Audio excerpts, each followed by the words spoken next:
IVM। नमस्ते, स्वागत है आपका स्माइल इंडिया पे।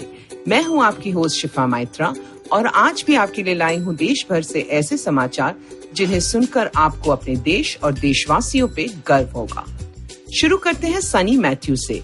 इन सज्जन ने तो जैसे वक्त को कैद करके रख लिया है। ये केरला के वन विभाग से रिटायर्ड मैनेजर हैं, जिनके पास देश का सबसे बड़ा कलेक्शन है पुराने रिकॉर्ड्स और ग्रामोफोन्स का। मैथ्यू ने कोट्टियम केरला में एक नायाब संग्रहालय बनाया है, जहां संगीत प्रेमी आकर इतिहास का ये हिस्सा देख सकते हैं।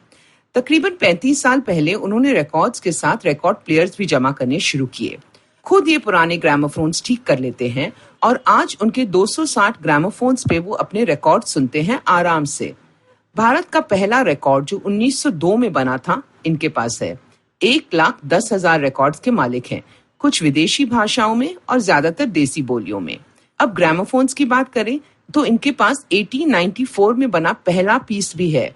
इनके पास अलमारी जितने बड़े ग्रामोफोन्स हैं और इतने छोटे भी जो जेब में लेकर चल सकते हैं। अब ये इनका जुनून है जो विरासत में ये देश के लिए छोड़कर जाना चाहते हैं। तो अगली बार आप कोट्टियम जाएं तो सनी जी का म्यूजियम जरूर देख कर आएं। अब ये किस्सा सुनो पंजाब के मूंक जिले से।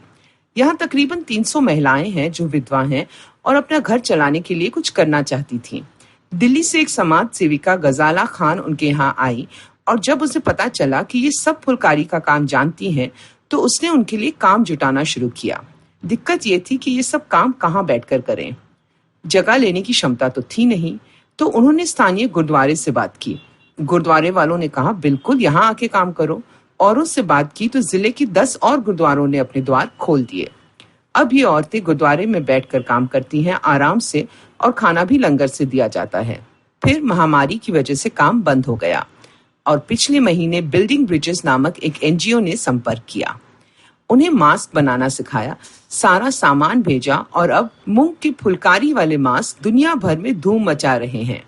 औरतें फिर काम कर रही हैं और गुरु के दरबार में बैठकर अपना योगदान दे रही हैं वायरस के खिलाफ इस जंग में। कहते हैं ना कि अगर चाह सही हो तो राह अपने आप बन जाती है।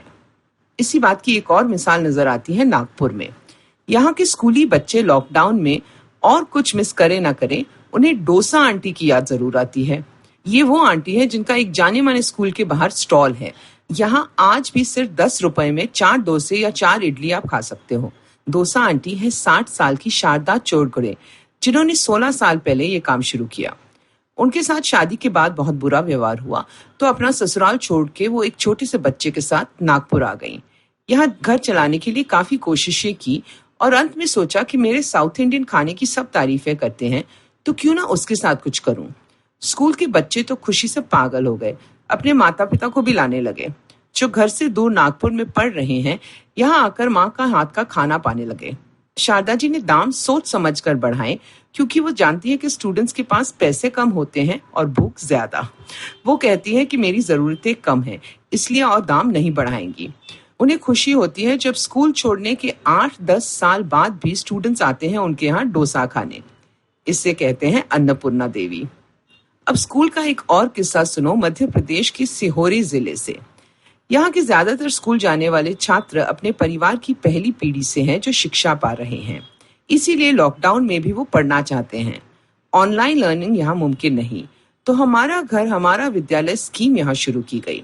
लाउड स्पीकर्स लगाए गए और बड़े बच्चे छोटी क्लासेस को पढ़ाते हैं।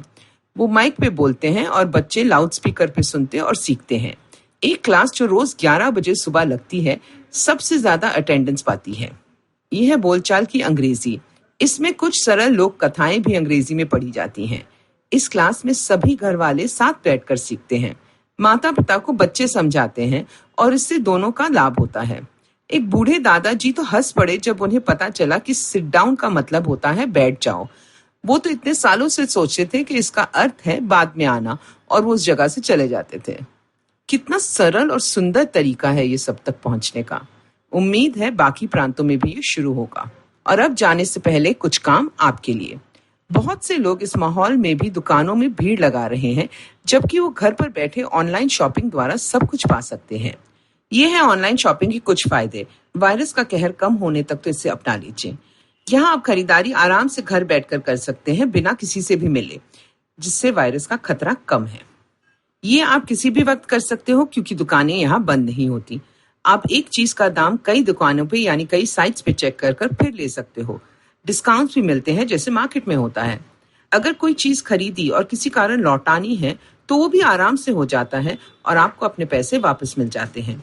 किसी को दुनिया में कहीं भी तोहफा भेजना हो वो भी आप अपने कमरे से कर सकते हैं आसानी से। अब इसमें डरने की क्या बात है?